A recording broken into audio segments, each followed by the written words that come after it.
Salut à tous et bienvenue chez les Assoiffés de Ciné. Cette fois, nous allons parler de Dragon 3, film d'animation réalisé par Dean Delbois, réalisateur canadien qui travaillait auparavant chez Disney et qui travaille aujourd'hui chez DreamWorks. Il est connu pour avoir réalisé Lilo et Stitch, et aussi les deux premiers volets de la saga Dragon. Et c'est aussi le mec qui a coécrit Mulan, accessoirement. Mulan. Pour le synopsis, allez voir les bandes annonces, démerdez-vous. Le mec, elle a plus rien à foutre. Ah non, mais... Les dragons. Je dirais que tu vas nous faire un reportage sur Arte, là. Voici mon exposé de CM2. Les dragons. Les dragons, ce sont des créatures fascinantes qui plaisent toujours autant au grand public. Depuis que je suis petite, j'adore ces créatures, que ce soit avec le film Cœur de Dragon, que j'adore et qui me fait pleurer comme une madeleine, ou avec le grand, le magnifique, le beau Smaug dans Le Hobbit. En clair, Dragon, c'est une saga d'une grande qualité, d'une grande créativité et d'une grande beauté. Maman Motus. Triple E. Quel rapport avec Motus? Donc pas de suspense, j'ai beaucoup aimé Dragon 3. On reste sur une saga où l'évolution de son univers est très bien menée, il y a des scènes de vol sublimes, les décors sont très beaux, les relations avec les personnages sont très bien gérées, que ce soit la romance ou l'amitié. Et ce que j'aime, c'est que ces relations sont traitées avec beaucoup de pudeur et de sagesse, on retrouve une certaine sagesse nordique, on va dire, mais il y a vraiment quelque chose de spécial et de mystique qui ressort de cette saga. Le seul petit défaut que je pourrais faire, c'est qu'il manque quelque chose dans le fond, et surtout par rapport aux méchants. Il manque une profondeur diabolique un peu et malsaine et des explications sur cette méchanceté. Et dans Dragon 3, j'ai surtout aimé la fin qui est mature, poétique et qui délivre un beau message. Elle est pas conventionnelle et ça, c'est vraiment agréable.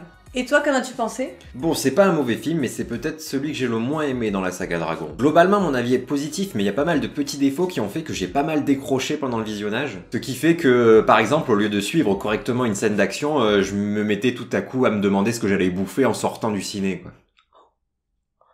Vilaine. Après, c'est peut-être dû au fait qu'on est allé à une séance le matin et que je suis convaincu que le matin c'est fait pour dormir. Mais t'as tout le temps envie de bouffer quand même, hein.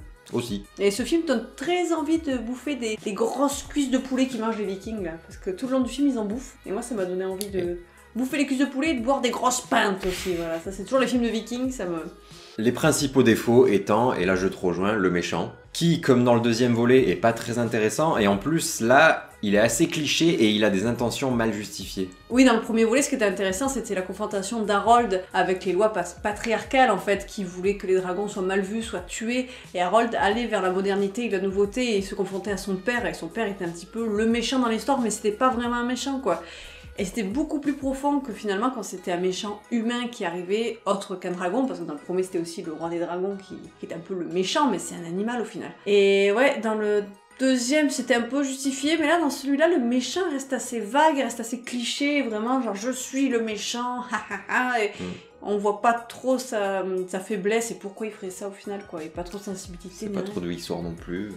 Ouais, c'est dommage. Moi, je pensais qu'il allait avoir plus d'approfondissement au fil du film, mais pas tellement. Bon, après, ça gâche rien au film, parce que bon, le reste est tellement de bonne qualité que ça peut un peu le pardonner, mais c'est vrai que nous, on a une affection pour les méchants aussi particulière, et... à moins qu'il y ait des indices dans la série animée, parce que moi, j'ai regardé quelques épisodes comme ça pour le plaisir, mais j'ai jamais regardé dans l'ordre et de façon sérieuse la très bonne, à ce qui paraît, série animée Dragon qui est sortie. Le deuxième défaut pour moi, c'est le manque d'émotion. Je sais pas vraiment pourquoi, mais cet opus m'a moins touché que les précédents, mais c'est tout à fait subjectif. Je pense que les deux premiers volets m'avaient touché par rapport aux relations entre Harold et ses parents, qu'on retrouve un peu moins ici. Là, la relation qui est vraiment la thématique principale du film, c'est Harold et Croque-Mou. C'est touchant aussi, mais c'est pas la même émotion. Oui, moi c'est pareil, c'est celui que j'ai le moins aimé des trois, parce que dans le premier c'était un peu la confrontation avec le père, le deuxième la confrontation avec la mère, et là on a une confrontation d'Harold avec quelque part son meilleur ami, l'amitié et un petit peu lui-même, parce que Croque-Mou c'est un peu le reflet d'Harold. Tous les deux ils vont avoir une évolution très semblable, que ce soit au niveau de l'envolée qui est un petit peu métaphorique de l'envolée dans la vie. Moi j'ai failli pleurer plusieurs fois dans le film, mais c'est surtout en fait au moment où il y a des rappels de ces figures parentales justement, parce que Croque-Mou c'est l'ami fidèle et c'est l'animal de compagnie, mais après ça dépend de la sensibilité de chacun, on peut être touché plus par ça que par une figure parentale, ça va dépendre de la subjectivité, quoi. On est obligé d'avoir les larmes aux yeux parce qu'on imagine que c'est son petit chat qui est en train de... C'est ce que j'allais dire, là si tout à coup j'imagine que c'est mon chat, bien sûr ça m'émeut. Mon chat qui vole, déjà qui me fait chier alors qu'il vole pas, alors j'imagine s'il volait. Cette saga c'est un tout dans l'évolution de Harold, ça va l'aider à devenir un homme. Et Croque-Mou c'est un petit peu comme son animal totem, il va l'aider à s'envoler jusqu'à la fin. Et c'est très étrange parce que les 2 derniers films d'animation que j'ai vus, donc le prochain ce sera Ralph 2.0, et bien ils traitent un petit peu de la même chose au final, et c'est une chose qui m'a beaucoup plu et très mature, que vous verrez dans l'autre film aussi, mais les thématiques se ressemblent étrangement. C'est une thématique qui se rapproche, sans spoiler, du fait de prendre son envol. En fait, ces 2 films d'animation, ils vont apprendre à gérer la possessivité, à comprendre l'autre, à comprendre ses besoins et surtout à se décentrer de soi-même. L'humour est toujours au niveau, je me suis bien marré, notamment pour cette scène où une meuf est prisonnière du méchant, et elle est tellement insupportable et chiante qu'il la libère. Je sais ce que tu vas dire, gros con. Mais toi, je suis sûr, il t'aurait libéré direct, hein, même pas il t'enferme. Et bien sûr, il y a cette fameuse scène où Croque-Mou veut pécho qu'on a pu entrevoir dans les bandes annonces qui est extraordinaire. Superbe imitation. Mon cerveau, il a pas assumé quand je l'ai fait. Vous allez faire des cauchemars, vous allez me voir dans la nuit en train de faire... Bon, pour l'anecdote super connue, c'est Kit Harington qui double Eret, alias Jon Snow, et il sert toujours à rien. Vive Ramsay Bolton. Harold et Croque-Mou sont en miroir, ils essaient de faire la même chose tout le long du film. Et ce qu'on retiendra de cette saga, c'est vraiment leur forte amitié à tous les deux, et ça va devenir quelque chose de culte au cinéma, cette histoire entre un homme et un dragon. Et moi, je serai jalouse toute ma vie, parce que je veux un dragon depuis que je suis petite, et là, en plus, c'est un dragon mi-chat, mi-dragon, donc la perfection. Le point fort sur l'humour, c'est vraiment les 2 jumeaux. Ils me font un peu penser à nous parfois, genre ils font en disant des répliques magiques et avant l'autre elle est plus là et il fait ouais bah, j'évite de la regarder parce qu'elle me fout la gerbe. C'est magique putain. Non, ces jumeaux sont vraiment bien, j'adore la mère d'Harold aussi parce qu'elle est badass, elle a trop la classe et son dragon est trop beau aussi. Ce film il va aborder une autre thématique, c'est le problème d'acceptation et de tolérance des hommes envers les animaux. C'est un film complètement implanté dans l'air du temps et ses interrogations parce qu'il va y avoir le questionnement sur comment l'homme traite l'animal et comment il vit avec lui, qu'est-ce qu'il va en retirer, qu'est-ce qu'il donne à l'animal, qu'est-ce qu'il lui prend. Le scénario m'a moyennement passionné, bon Harold a du mal à s'imposer en tant que chef, c'est intéressant. Et comme tu disais, la fin est assez déchirante, même si c'est pas une fin malheureuse. J'ai rien à dire sur la musique, par contre esthétiquement le film est beau, y a rien à dire. Mais on l'a vu en 3D et je regrette. Un peu plus de la 3D, je vois rien. Je vois plus rien.